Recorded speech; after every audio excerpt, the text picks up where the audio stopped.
안녕하세요. 우리 집 주치의사 닥터몽입니다. 오늘은 소화가 안 되는 분들을 위한 영상입니다. 위에 대해서 조금 더 알고 위가 처한 환경을 좀 알면, 예를 들어 우리가 어느 동네 사느냐, 우리 사는 동네가 어떠냐까지 알면 좀 더 이 사람이 어떤 사람인지 좀 알 수 있잖아요. 그것처럼 위가 어떻게 기능을 하는지 사실 부위별로 상당히 분업화가 되어 있어요. 그래서 이거를 이해하시면 요런 음식 먹을 때 내가 왜 소화가 안 됐구나, 이렇게 먹으면 안 되는구나, 좀 더 쉽게 이해하실 수 있고 소화불량으로부터 좀 벗어나실 수 있기 때문에 조금 재미없지만 다뤄보도록 하겠습니다. 위 모형을 가지고 왔는데요.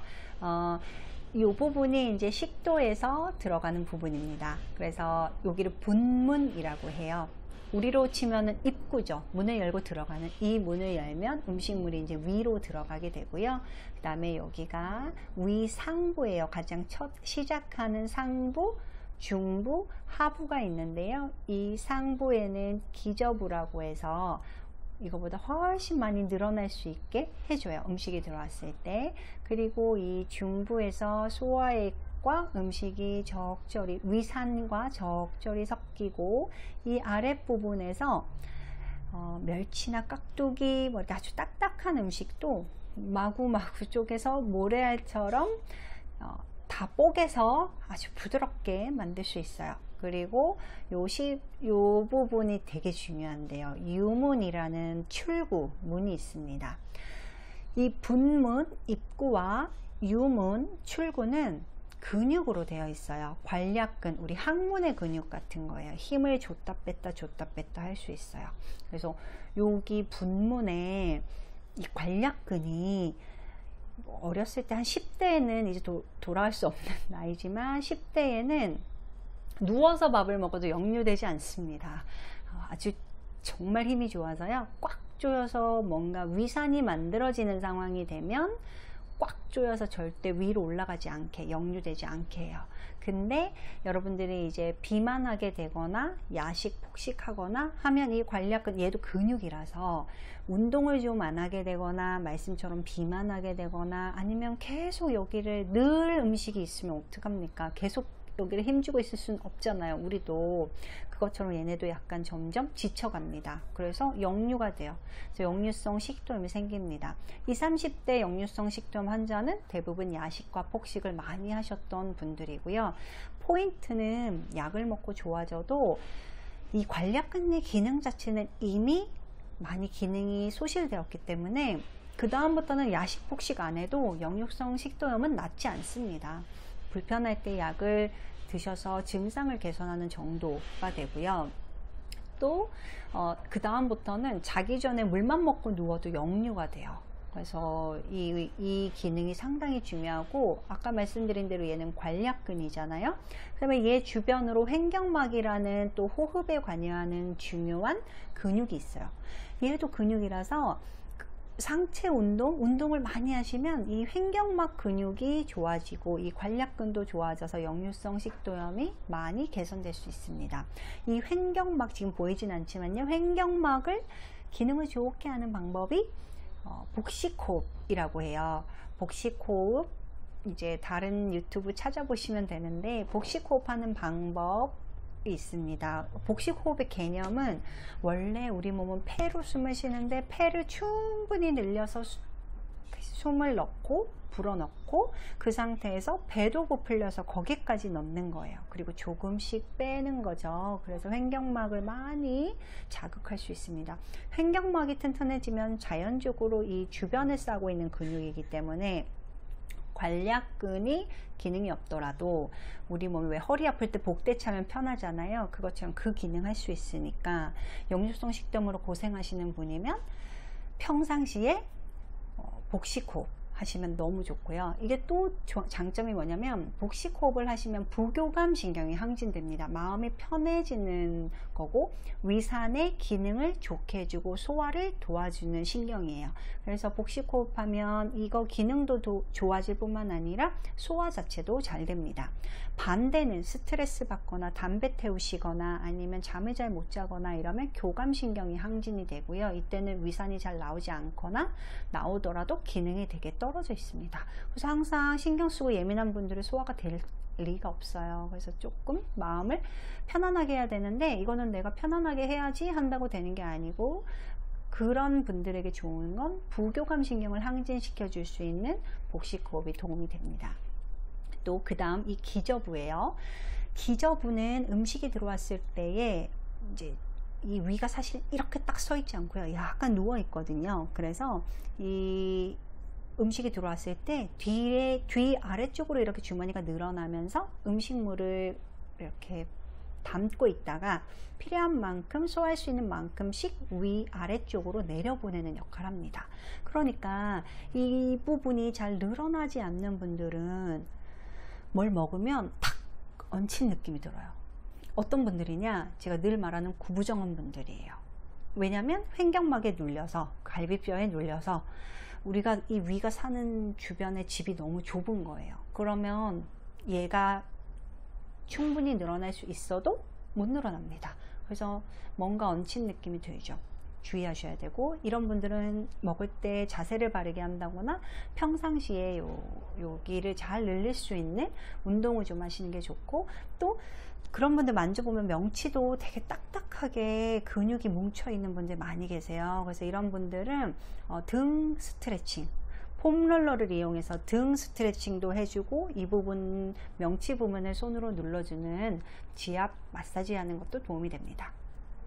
그리고 마지막으로 여기 전정부가 상당히 중요한데요. 전정부는 힘이 정말 좋은 근육입니다. 그래서 뭐든 뽀갤 수 있어요. 그래서 뭐 심지어 깍두기를 한 번도 안 씻고 넘겨도 모래알 크기만큼 가까이 뽀갤 수 있어요. 그러니까 얘네가 근데 너무 많이 일하면 고생하죠. 그래서 꼭꼭 씹어 먹지 않으면 이 부분이 이제 번아웃이라고 하잖아요. 번아웃이 돼서 나중에는 이제 파업, 일을 안 합니다. 그래서 소화가 안 돼요. 그리고 또 소화 안 되는 분들의 공통점이 면 요리 잘 넘어가니까 면 요리 드시고 또 뭐 말아 먹어요. 근데 이런 거는 또 잘 안 씹게 되기 때문에 얘만 엄청 고생해요. 그래서 그렇게 소화가 안 되면 국물 요리 드시면 안 됩니다. 뭐 말아 먹으면 안 돼요. 미역국에 김치 얹어서 한 그릇 먹고 이러는 거 아니고요. 넘기기 어려워야 됩니다. 목에서부터 여기 식도까지는 넘어가기 어렵게, 목에 메이게 그렇게 드셔야 꼭꼭 씹게 되고, 그래야 아래로 내려갑니다.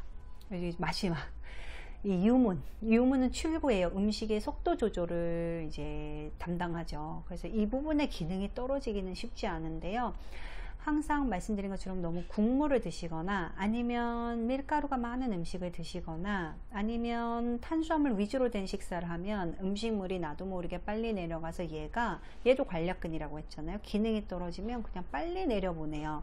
그러면 여러분들이 경험하는 게 설사입니다. 그래서 어르신들 중에 과일, 뭐 밀가루 이런 것만 드시는 바람에 설사 많이 하시는 분들 계세요. 그래서 이런 분들이라면 꼭 고기 반찬을 넣어서 꼭꼭 씹어 드셔야 얘네도 탄수화물보다는 단백질이 조금 위에서 머무르는 시간이 길거든요. 그렇게 해서 설사를 예방할 수 있습니다. 마지막 파트는 우리 위암 환자분들한테 도움이 될 것 같아요. 이런 부분들이 이제 여러분들 위 수술하시면 없어지는 거예요. 전절제하면 이게 다 없어지는 거고요. 다 없어지면 기억하실 거는, 특히 중요한 건 음식을 내려가게 하는 속도를 조절하는 부분이랑 음식을 아주 잘게 뽀개는 게 없어졌다는 걸 기억하셔야 됩니다. 보통 위 수술하면 1년 정도 지나면 뭐 수술 안 한 사람처럼 돌아올 수 있다고 되어 있지만, 이 기능은 돌아오지 않는다는 거 기억하시고, 항상 꼭꼭 씹어 드시고 천천히 드셔야 됩니다. 어떤 분들 중에는요, 위 이제 부분 절제를 하시는 분들 계세요. 원위부 절제라 하면 이 부분을 없애는 거거든요. 그러면 어차피 뽀개는 게 없어요. 전정부가 없기 때문에 또 꼭꼭 씹어 드셔야 되고, 유문도 없기 때문에 음식이 빨리 내려가지 않게 주의하셔야 됩니다. 그리고 이제 가끔 중부에 아주 초기에 발견된 분들이 하는 유문을 살리는 원위부 절제가 있어요. 유문 보존 위 절제술 하시면 이 속도를 조절하는 애는 있어서 다행히 설사는 안 하는데요. 근데 얘가 이제 살리긴 살렸는데 수술하면서 신경에 손상이 생기기 때문에 유문이 신경의 손상을 받아요, 수술할 때. 그래서 유문이 있지만 기능은 옛날같이 되지는 못해서 약간 좀 이렇게 기능이 떨어진다고 해야 되나요? 그렇기 때문에 음식이 정말 안 내려갑니다. 그래서 오히려 유문 보존 위 절제술 하신 분들은 음식이 안 내려가서 너무 고생을 하시고요. 이 유문이 없으면 너무 빨리 내려가서 고생을 하시죠. 빨리 내려가서 고생하는 게 유명한 덤핑 증후군입니다. 그래서 이 없는 분들은 설사가 안 되게 음식을 항상 음식 속에 단백질이 있어야 돼요. 그래서 옥수수 뭐 이런 거 먹고 싶어도 꼭 계란 하나 먹고 먹어야 되고, 이런 거 유문에 있는 분들은 그냥 요 기저부의 기능만 좀 도와주면, 그러니까 전정부의 기능만 좀 도와주면 돼요. 그래서 꼭꼭 씹어 드시면 됩니다. 오늘 위 기능 이야기를 좀 해봤는데요. 어떻게 보면 좀 재미없는 이야기일 수 있지만 내 몸에 우리 위가 부위별로 어떤 일을 하고 있는지 아시면 어떤 음식 먹으면 우리 위가 어떻게 작용하겠구나, 이런 거를 기억하실 수 있잖아요. 그래서 좀 주의하셔야 되고, 포인트는 위 입장에서 위의 일을 좀 덜어주는 것은 이빨이 열일하면 돼요. 꼭꼭 씹어 드시면 됩니다. 소화 안 된다고 뭐 갈아 드시거나 국에 말아 드시거나 이러면 오히려 위만 더 괴롭습니다. 고생하게 돼요. 그래서 항상 이빨을 써서 꼭꼭 씹어 먹어야 되고요. 꼭꼭 씹어 먹기 위해서는 나도 모르게 넘어가지 않게 해야 되기 때문에 말아 드시는 게 최악입니다. 그래서 말아 먹지 않고 꼭꼭 씹어 먹는다. 그리고 저는 항상 환자분들한테 말씀드리기는 포크나 젓가락만 쓰면 돼요. 숟가락 쓰지 않으시면 좀 천천히 먹을 수 있습니다.